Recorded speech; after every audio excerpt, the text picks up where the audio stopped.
શરીર અને આત્મા એટલે આત્મા એટલે પિતા અને આ શરીર એટલે માતા, આ બંનેને ઉર્ધ્વ ગતિ લઈ જવા આ શ્રવણ આપ્યો છે, સત્સંગ શ્રવણ.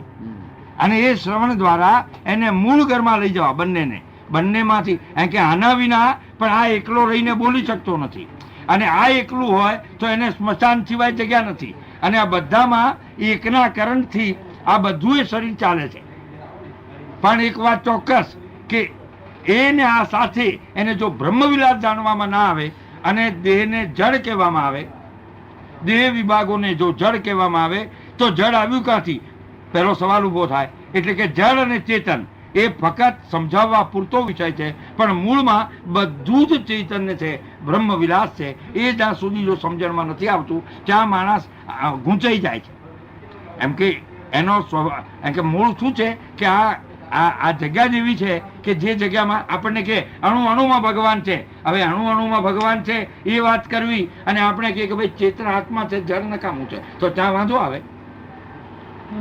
અણુ અણુમાં શબ્દ વાપર્યો અને એટલા માટે એને કીધું કે ઇન્દ્રિયોનું દમન કરનાર ગૌતમે આ શરીરને શિથિલ બનાવ્યું અને રામે આવીને કહ્યું કે આ મારા આપેલા બધા અવયવ, મારી ગોઠવણીના જે અવયવ એમાં બધામાં હું સામેલ છું એમ કરીને પોતાની ચાલનો પગ અડાડ્યો. એની સાથે પાછી પ્રફુલ્લ થઈ ગઈ, જે અલ્યા શિલારૂપ થઈ ગઈ હતી એટલે એને કસી નાખવામાં, એટલે પછી પ્રફુલ્લ થઈ ગઈ પાછી હતી એવી કે મૂળમાં આ બધો સંબંધ જરૂરી છે. આમાં એની બનાવટમાં કોઈ ખામી છે એમ આપણાથી ન કહી શકાય. એટલે બાપુ મારે જોયું છે કે જડ અને ચેતન શબ્દ કરતા બ્રહ્મ વિલાસ શબ્દથી બંનેને ભેગા કરી લેવા એ બહુ જરૂરી છે. કારણ કે જડનો પણ આપણી પાસે આશરો છે.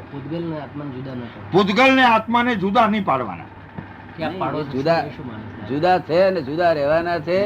વિજ્ઞાન છે આ તો, આ જ્ઞાન નો. આ વિજ્ઞાન એટલે શું? જેમ છે તેમ જ જોવું ને જેમ છે તેમ જ વર્તવું.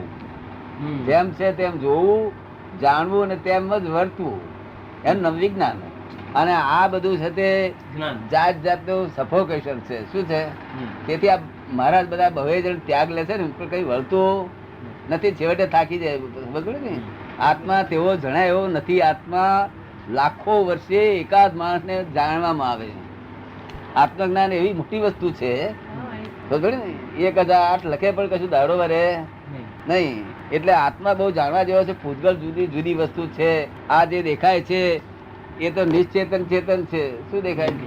આપે જે વાત કહી ને બાપુ, કેમ કે જેના વડે ચેતન બોલી રહ્યું છે, જેના વડે ચેતન અનુભવી રહ્યું છે, ચેતન બોલતું જ નથી. આ બધું જે છે ને આપ જે વાત કરો છો એ વૈજ્ઞાનિક વાત નથી, એ જ્ઞાનની વાતો છે બધી.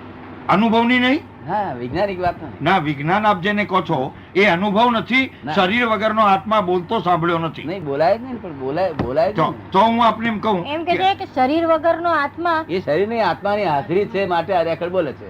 આત્મા હાજરી છે. હું એ જ કહેવા માંગુ છું. હું એ જ કહેવા માંગુ છું કે રેકોર્ડમાં અને બોલવાનું પણ આત્માની સાથે સંબંધ છે એનો ડાયરેક્ટ.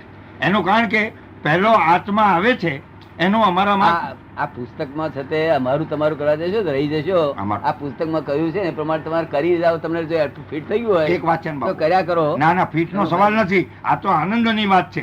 અમારે ફિટમાં તો તમે કર્યું છે એ જ અમે કરી રહ્યા છીએ, એમાં ભેદ નથી. એનો કોઈ વાતમાં વાંધો નથી. પણ મારું કહેવાનું કે આ ફિટ આ એ કરવાનું, આ પૂતગલ ને એ બધું ભેગું કરવા જતો તો કઈ નું આ જગત બધું ફસાયું આમ જ ને. આત્મા જાણ્યો જ નથી. આત્મા જાણ્યો નથી ક્યારેય પણ. આત્મા એવી વસ્તુ છે કે જ્ઞાનમાં ઉતરે એવી નથી, પ્રતિમાં ઉતરે એવી નથી.